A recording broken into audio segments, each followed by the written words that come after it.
माननीय प्रधानमंत्री जी देश की ऊर्जा हैं, जिनके कुशल नेतृत्व में हमारा देश प्रत्येक क्षेत्र में विकास के पथ पर निरंतर अग्रसर हो रहा है। निस्वार्थ भाव से देश की सेवा में रत अत्यंत प्रभावशाली व्यक्तित्व, अद्भुत संवाद क्षमता के धनी माननीय प्रधानमंत्री जी ने देश को नवीन ऊंचाइयां प्रदान की है। अंतर्राष्ट्रीय स्तर पर भारत देश का मान बढ़ाया है, जिसे सोचकर हम सभी 125 करोड़ देशवासी गर्व से भर जाते हैं। हम सबका विकास, सबका साथ, ऐसी बात को लेकर बढ़ने वाले हमारे प्रधानमंत्री, हम सबका परम सौभाग्य है कि आप स्वयं हमारे बीच हैं। मैं अति विनम्रतापूर्वक परम आदरणीय माननीय प्रधानमंत्री जी से अनुरोध करूंगी कि वो अपनी ओजस्वी वाणी से संबोधित कर हमें अनुग्रहित करें।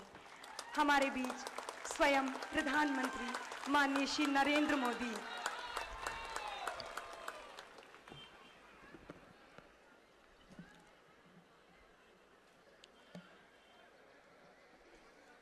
उत्तर प्रदेश के राज्यपाल श्रीमान राम नाईक जी, राज्य के जेल मंत्री श्रीमान बलराम यादव जी, आईडीबीआई बैंक के एमडी एवं सीईओ श्रीमान किशोर खरात जी, एसआईडीबीआई के CMD doctor Chhatrapati Shivaji, UCO bank के एग्जीक्यूटिव डायरेक्टर श्रीमान चरण Singh ji, American India foundation के कंट्री डायरेक्टर श्रीमान निशांत पांडे, भारतीय माइक्रो क्रेडिट के एमडी श्रीमान विजय पांडे और विशाल, आज यहां जो कार्यक्रम हो रहा है, ये कार्यक्रम सिर्फ कुछ गरीब परिवारों का जीवन बदलेगा ऐसा नहीं है। ये कार्यक्रम एक ऐसी शुभ शुरुआत है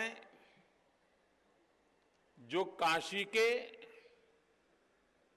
भाग्य को बदलेगा।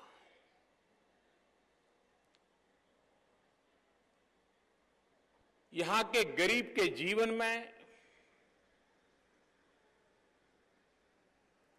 अगर हम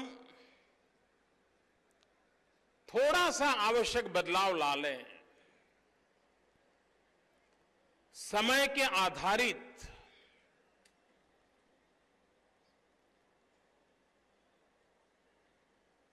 जीवन में टेक्नोलॉजी का प्रवेश करें, तो गरीब से गरीब व्यक्ति की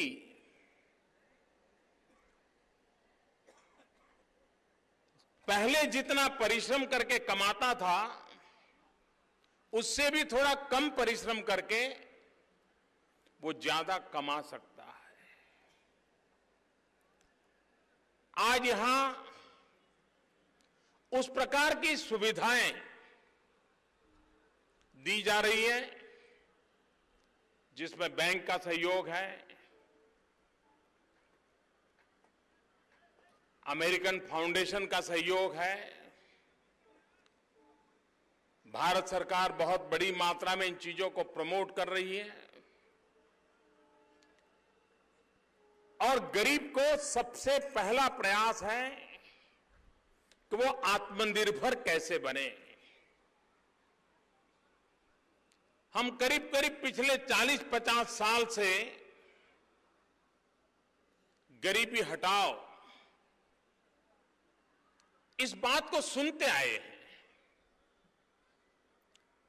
हमारे देश में चुनावों में भी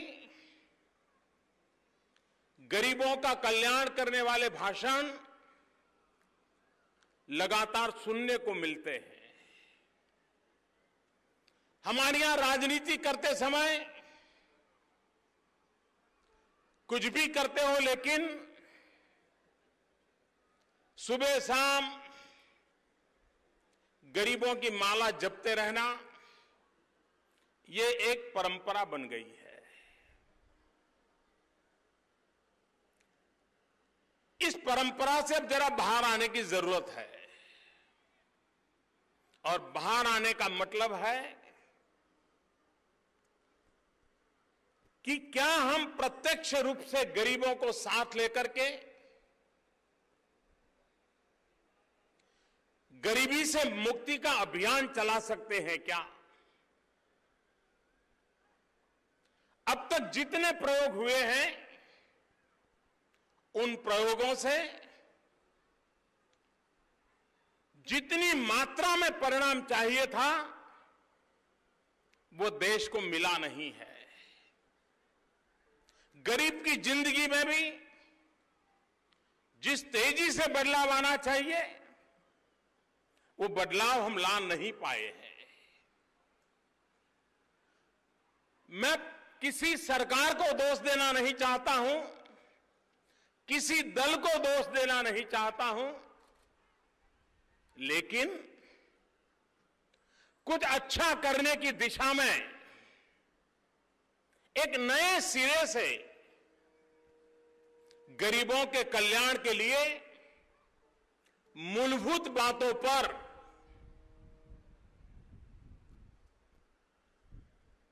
फोकस करना, वो कौन सी चीजें करे ताकि गरीब जो सचमुच में मेहनत करने को तैयार है, गरीबी की जिंदगी से बाहर निकलने को तैयार है।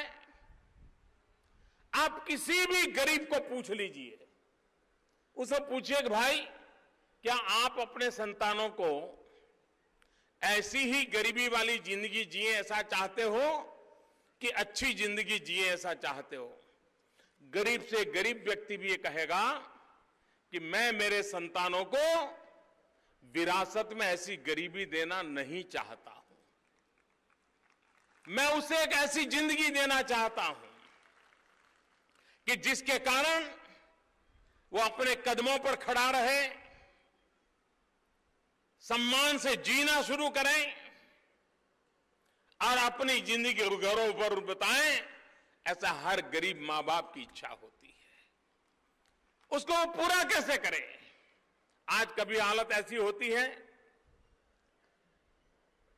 कि वो मजदूरी करता है, लेकिन अगर थोड़ा सा स्किल डेवलपमेंट कर दिया जाए, उसको थोड़ा हुनर सिखा दिया जाए, तो पहले अगर वो 100 रुपया कमाता है, थोड़ा हुनर सिखा दिया तो वो 250-300 रुपया कमाना शुरू कर देता है। और एक बार हुनर सीखता है तो खुद भी दिमाग लगा करके उसमें अच्छाई करने का प्रयास करता है। और इसलिए भारत सरकार ने एक बहुत बड़ा अभियान चलाया है स्किल डेवलपमेंट का, कौशल्य वर्धन का। गरीब से गरीब का बच्चा चाहे स्कूल के दरवाजे तक पहुंचा हो या न पहुंचा हो, या 5वीं, 7वीं, 10वीं, 12वीं पढ़ करके छोड़ दी हो, रोजी रोटी तलाशता हो, अगर उसे कोई चीज सिखा ली जाए तो वो देश की अर्थनीति को भी बल देता है, आर्थिक गतिविधि को भी बल देता है और स्वयं अपने जीवन में कुछ कर गुजरने की इच्छा रखता है।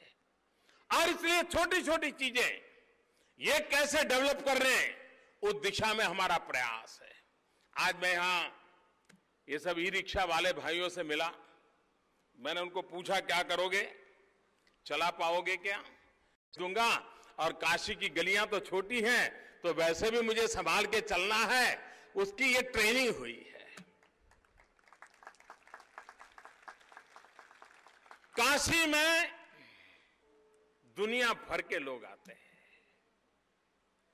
काशी का टूरिज्म कैसा हो, काशी कैसा है, काशी के लोग कैसे हैं, उसका पहला परिचय यात्री को किसके साथ होता है?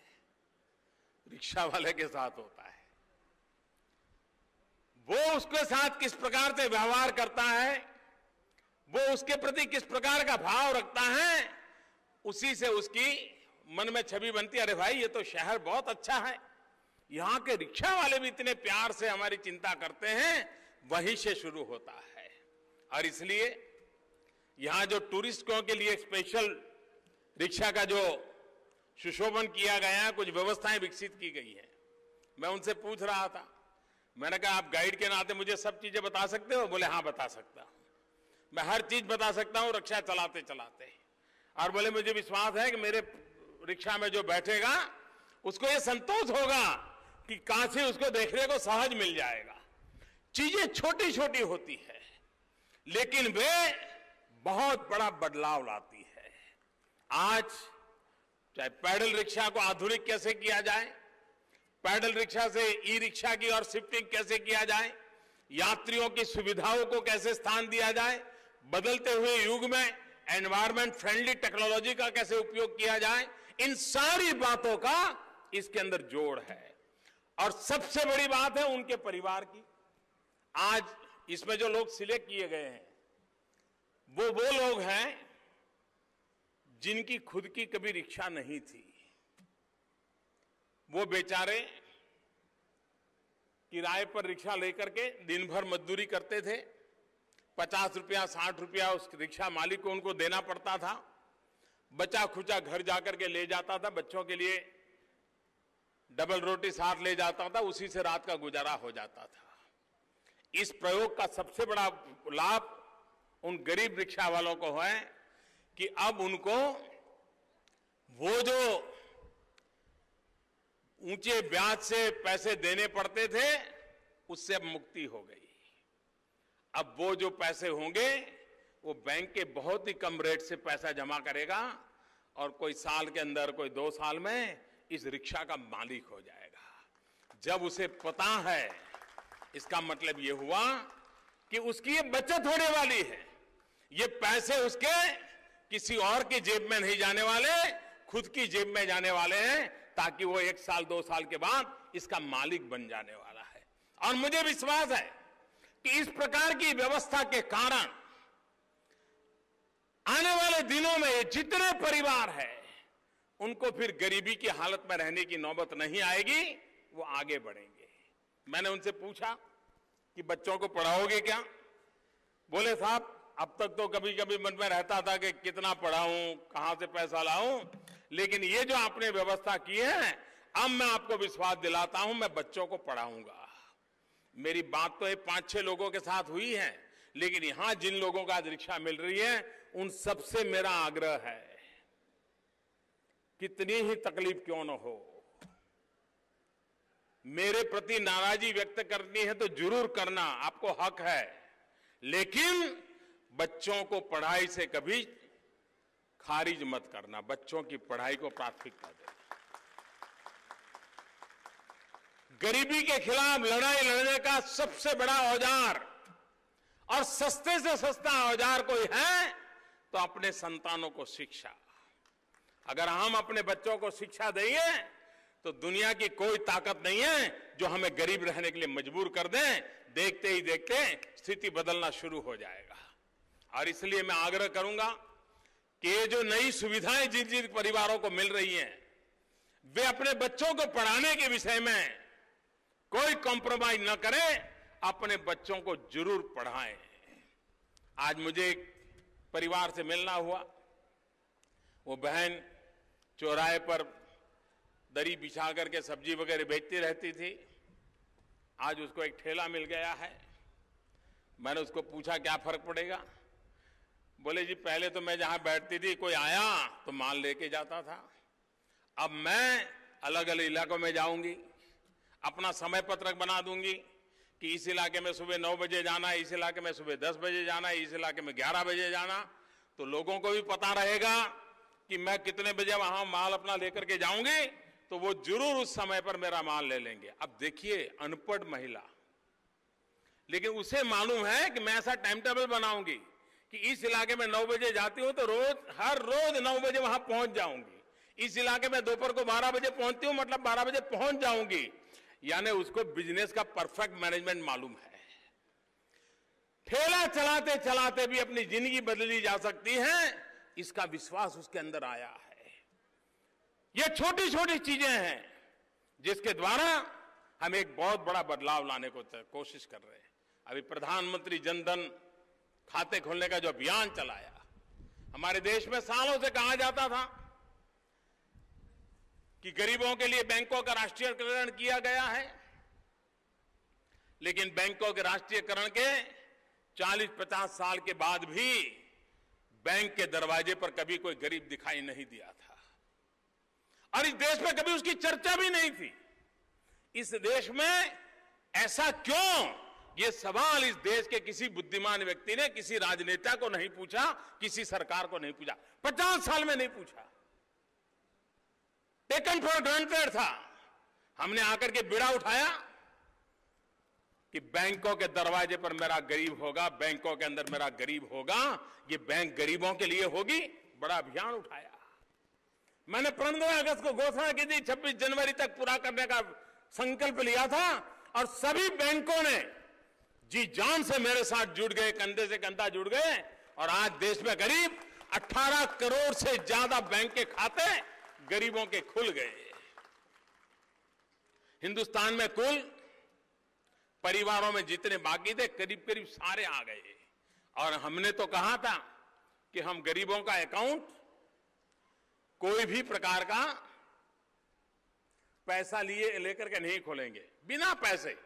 बैंक खर्चा करेगी, फॉर्म का खर्चा होगा, जो होगा करेंगे, गरीबों का एक बार मुफ्त में खाता खोल देंगे। आदत लगेगी उसको धीरे धीरे और खाते खोल दिए। लेकिन देखिए गरीबों की अमीरी देखिए। सरकार ने तो कहा था 1 रुपया नहीं दोगे, लेकिन गरीबों ने करीब करीब 30,000 करोड़ रुपया से ज्यादा रकम जमा कर दी है। इसका मतलब यह हुआ कि गरीब को पैसे बचाने की अब इच्छा होने लगी है। अगर गरीब को पैसे बचाने की इच्छा होगी तो उसके आर्थिक जीवन में बदलाव आना स्वाभाविक शुरू हो जाएगा। धीरे धीरे बैंक के खाते उपयोग करने की आदत भी अब धीरे धीरे बन रही है। मैं हैरान हूं, जिन्होंने खाते नहीं खोले कभी, वो आज मेरा हिसाब मांग रहे हैं कि खाते खोल तो दिए हैं लेकिन उसका उपयोग करने वालों की संख्या बढ़ नहीं रही है। जिन्होंने खाते तक खोलने की परवाह नहीं की थी, उनको अभी खाते ऑपरेट हो रहे कि नहीं हो रहे इसकी चिंता होने लगी है। अच्छा होता ये काम अगर आपने 40-50 साल पहले कर दिया होता तो आज ऑपरेट करने का सवाल मुझे नहीं पूछना पड़ता, देश का सभी गरीब के खाते ऑपरेट हो जाते। लेकिन आपने जो काम 50 साल नहीं किया है वो 50 महीने में मैं पूरा करके रहूंगा, ये मैं बताने आया हूं।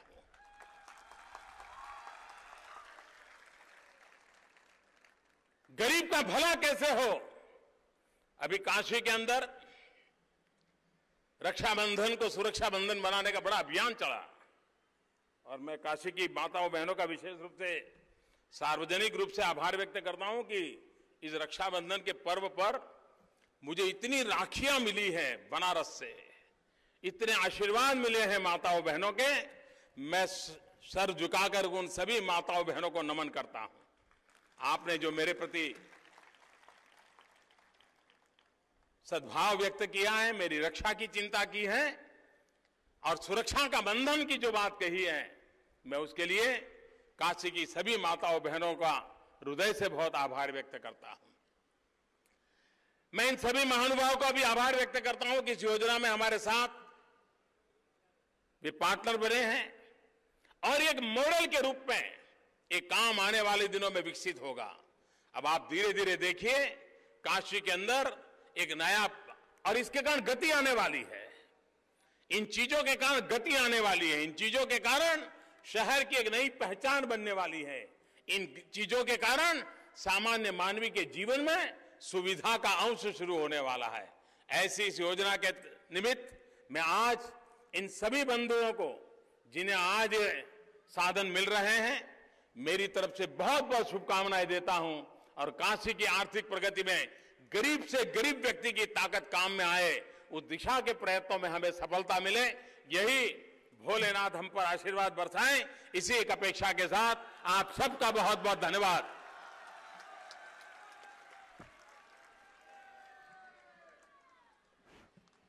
बहुत बहुत धन्यवाद प्रधानमंत्री जी। धन्यवाद प्रधानमंत्री जी। आपके इस ओजस्वी भाषण से, ओजस्वी वाणी से कोई भी ऐसा व्यक्ति नहीं होगा जिसके हृदय के तार आपके शब्दों से जुड़ न गए हों और आपकी बात, जो मन की बात है, जो वाणी की बात है, वो उन तक पहुंची ना हो।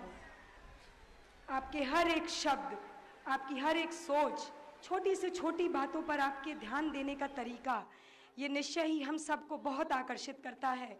हम सभी अति उत्साही हैं कि आप यहाँ हैं और आप इस तरीके से हमारे विकास के लिए इतने चिंतित हैं। निश्चय ही जिस देश का प्रधानमंत्री जनवासियों के लिए इतना चिंतित हो, इतना कार्यरत हो, इतनी ऊर्जा उसमें क्षय कर रहा हो, वो देश अब पिछड़ा नहीं रह सकता। निश्चय ही वो आगे बढ़ेगा, ज़रूर बढ़ेगा।